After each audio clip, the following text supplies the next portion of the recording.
Consortium, if that's the right word, but you're also the kind of head of the Commonwealth Entrepreneurs Club. So before I ask you about the Commonwealth Entrepreneurs Club, should we watch a quick video of telling us a little bit about it? Hopefully it will come now.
So there we have it, Mobin. It's a good video. It outlines what the club does.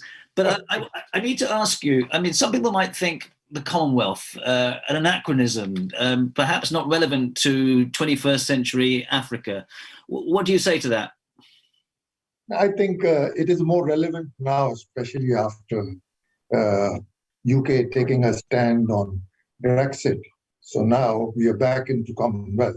And I think another advantage is that what Commonwealth used to be 30 years ago, but things have changed. So Commonwealth is not poor.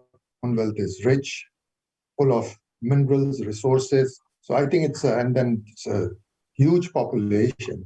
So I think it is a good start, and great expectations, and good timing in a sense, because the industry needs collaborations, industry needs joint ventures.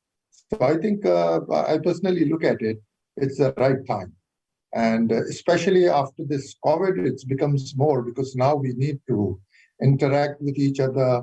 And Commonwealth advantages, we know each other. It's mainly English is speaking countries, and UK is still a very big brand. So I think loads of SMEs in UK. I mean, the main idea of Commonwealth Entrepreneur Club is to create opportunities for SMEs, because SMEs are very important, because 85% of the SMEs in each and any country in Commonwealth consist 85%, which is a big number.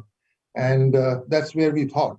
But the advantage we have right now is that this time, what we are trying, we want Commonwealth to take the private sector lead instead of taking government, taking more weight through government. I think the easiest way, the only way, because we already tried last 30, 40, 50 years, but I personally feel that, especially my background, my family background from the industry, so I personally believe that without private sector, we won't be able to make a headway. So now I think, and I really don't need to convince, because most of the important people, especially Excellency Ian Landdell-Grainger, I forgot to congratulate him. So I want to do that first. But I mean, this is important. So I think everyone I've been watching the last few years in UK is convinced that it's the private sector which has to take the responsibility, because it's more faster. Because you see, end of the day, what happens is in Commonwealth, every 2-3 years, 1 year, they all meet. But it's the presidents, the prime ministers, and it's the ministers. But the action is in private sector. So I think the idea is, how do we promote private sector? Yeah. I think the question I want to ask you then is, you said that the SMEs are the really important things, and the Commonwealth Entrepreneurs Club is there to help them. Right now, those SMEs in South Africa or wherever else are suffering.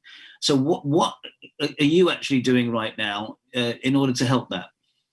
Well, I've got 40 years experience, and obviously my father was a pioneer in industry. So, but with my experience, I mean, I bought during my lifetime more than 2,000 machinery from UK and exported.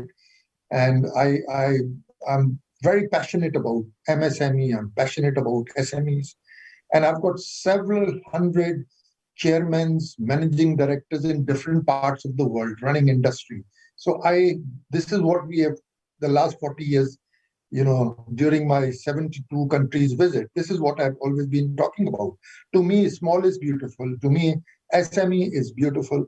And each and every country has a different, SME status in their country. In Europe, SME means you need minimum to alleviate poverty.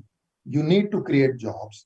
To create jobs, the best thing you need vocational training centers. Because without vocational training center, you can't produce entrepreneurs. So to produce entrepreneurs, you need the skill development, and that's where I'm talking. So luckily, in Africa, there is, especially South Africa is already done very well. Nigeria is looking into it. Ethiopia is looking into it. Kenya is looking into it. So I think it's a great opportunity for UK SMEs to take an advantage, because they want to go out. They want to, so this is where I'm trying to, with help of Ian, to bring these people close. And if we could finish the red tape, and the opportunity which we want to create is make the Commonwealth industrialists, the private sector, sit in front of UK SMEs owners, that will probably expedite things. Okay. We're going to develop some of that in the rest of the session. Let me turn to you then, Ian. Thank you for joining us. We talked about this a little bit yesterday in the minister's session, where I said to you, hang on a minute, people are going to be a little bit skeptical about Britain suddenly being interested in Africa, because let's face it, a lot of British money and international money has gone into Southeast Asia, for example, in the past, and less so when it comes to Africa. You may want to contradict me there, but just explain to me this new interest, this new development of relations when it comes to Africa from the UK. Thank you very much indeed. Well, I think I can sum it up fairly simply in that myself and Mobin, we talked about this, and it seemed the way forward is to set up an entrepreneurs club, because in a way you are right. Because of the pull of Singapore, Hong Kong, as it was, obviously enormous interest throughout that part of the world. But also because of our relationship with Europe, which has got more complicated, we've really had to concentrate on probably the wrong things. We've now restarted and rebooted in a way.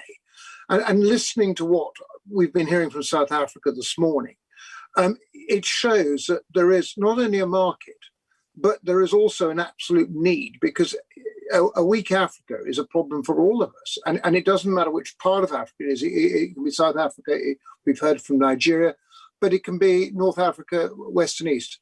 Every part we need to look at. And I think this is where, as an entrepreneurs club, we're bringing together people, and Mobin has done a phenomenal job in a very short time, in saying to people, well, we can change it. The other thing is that the City of London is a market-driven organisation, and it is a massive resource. And one of the things we want to do is to say to them that we've got all these SMEs throughout Africa. They are, by and large, very well run. They have accountancy, legal, everything else that we basically recognise at every level.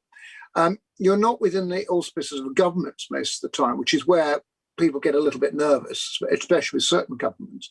And therefore we can invest. And I think what we've got to look at, and Dr. Sien has actually sort of brought the point up about the money following. And I think where we are with market forces at the moment, this pandemic is going to take us some time to come out of this. There's no shadow of a doubt. The problems we got with vaccines, the problems we have with just, dare I say it, that people are nervous. So I think, Roger, what we've got to say to people is, look, there's an opportunity.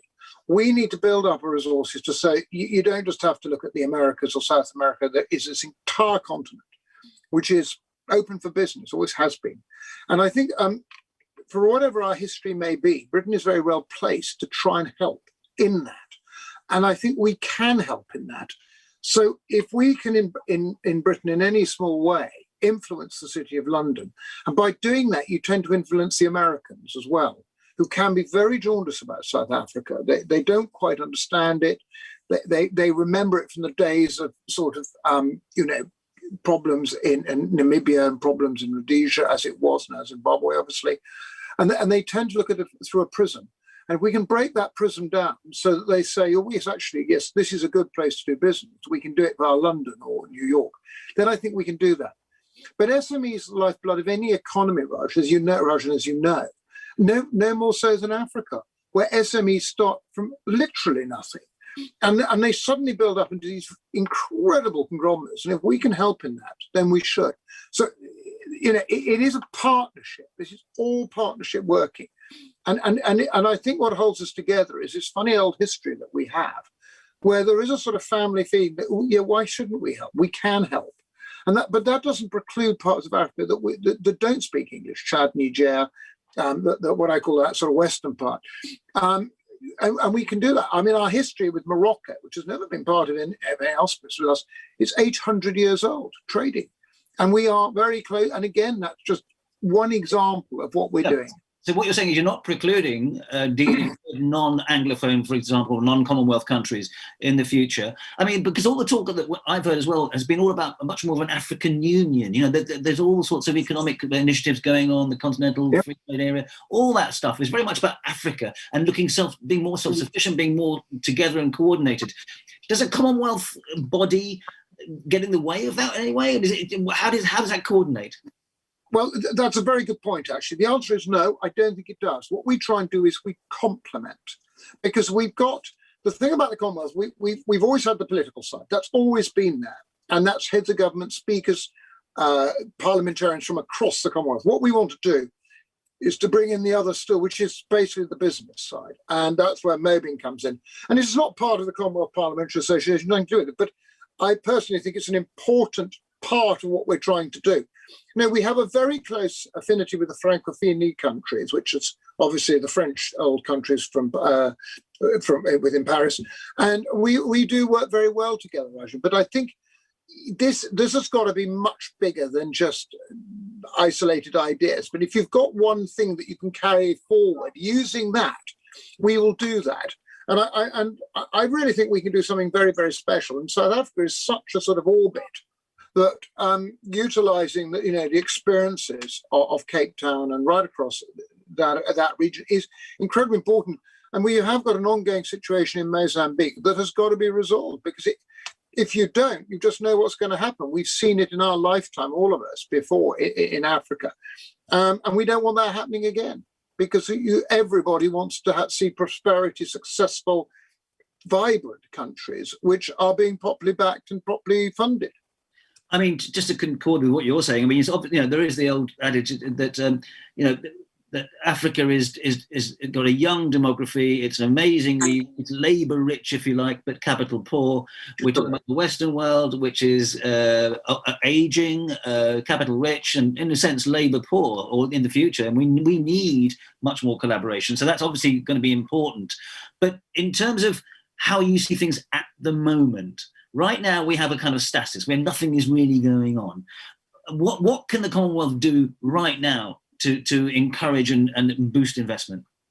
Well, I'm going to sort of come back to where Mobin's involved, if I may, is that one of the things that we set out to do is to bring people, not just from Commonwealth countries, a lot of Middle East people who we worked in partnership for generations, but we're trying to bring them together so that we can say, right, we've got this broad spectrum of people. So if there's an opportunity, so we'll take Nigeria just for instance, then we can say, look, there is this opportunity, this can be done. The City of London, New York Stock Exchange, Singapore, Hong Kong, let's see if we can get the funding together to do it. The other point that Mobin made is learning and skills, because that is actually absolutely crucial. It can be any tourism, anything. It's people got to be trained, and to do that, we have to be able to get training that is right for that country. And one of the things that the Commonwealth are trying to do is set up an academy that we will then bring young people, get that opportunity to do it. But you can only do so much. What we've got to try and do is also get that skill set within country. Now that can be done through, in the United Kingdom, it would be universities or what we call tertiary colleges, further education colleges, which are world renowned. And therefore we try and get them to take that on. So if we can do both sides, using the Entrepreneurs Club, using government, using the country's resources, and all countries have good resources, to bring that together, then I think, Roger, we do have the basis of a very interesting future. And remember, we're coming out of the worst pandemic we have in our lifetime, but since 1922, when we had the flu pandemic, which didn't affect a lot of countries. This has affected every single country in the world. And therefore, everybody's got to come out as close as we can together with what I would call, a hope for the future. Thank you. We'll come back to you. Let's just go back to South Africa and to you, Ilse. I was interested in what Mobin was saying about the private sector being really the way forward and not through government. How do you feel about that? With regards to what public funds is not, we've seen definitely a shrink in terms of our fiscal purse. And it definitely has to be private sector led with regards to raising capital. I think that there's been definitely been a big call. One of our funds that is currently being rolled out in South Africa is called the Tourism Equity Fund, which is it's more of a, let's say, a public-private partnership in relation to companies that are for previously disadvantaged individuals to apply the majority to buy either shares in a company, and it's geared towards tourism businesses.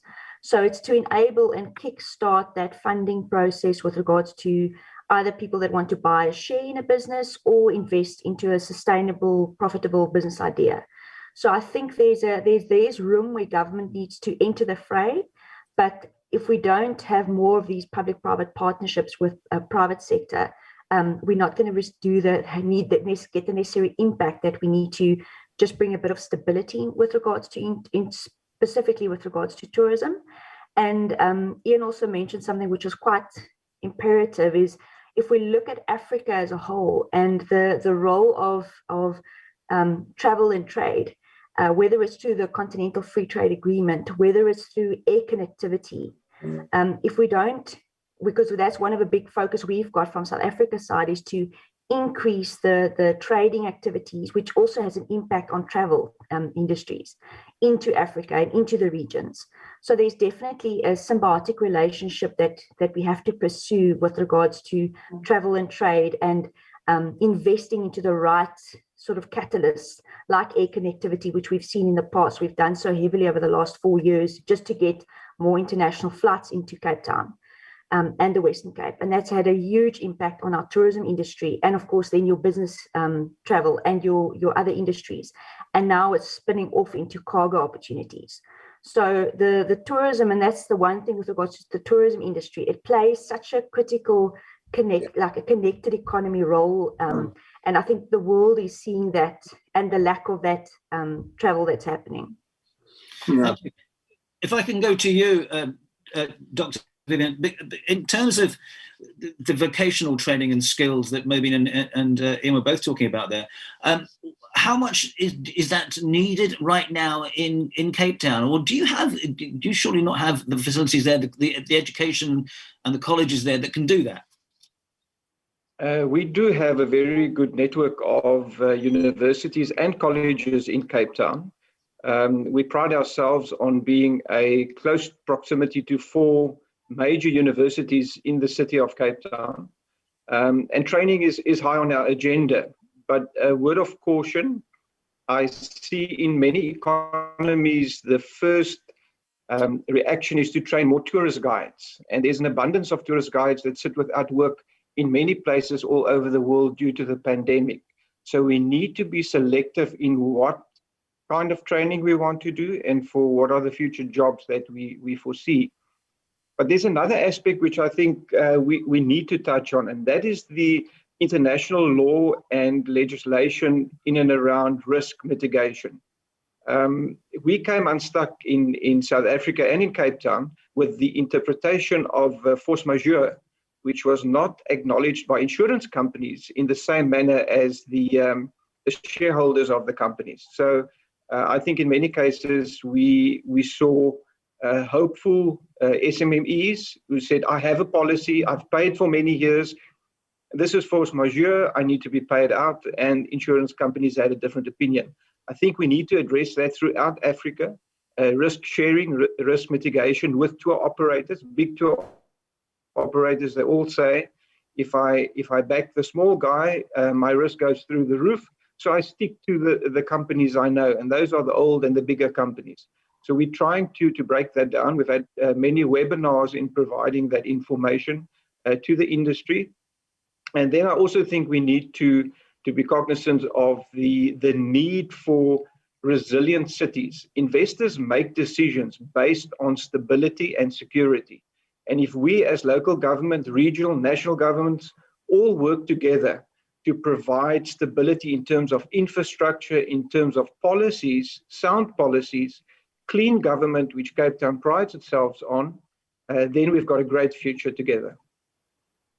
Very interesting. Thank you. We have a question for the audience, which I think I want to direct to you, Mobin, as an investor, if you like. Which is the question is, what do you think about investment for the West African coast, especially Sierra Leone, which holds 460 kilometers of coastline? Has all this potential been fully developed yet? What do you think to that? Have you thought about that area? I think before I give him a reply, there are 2 things I want to discuss. One is, and that is again going back to the investment. So I think a couple of years ago, I had attended a very expensive and a very decent public-private partnership conference in London. And so I was able to meet probably 150 public-private partners, experts. So this was probably one of the best conference I've ever attended.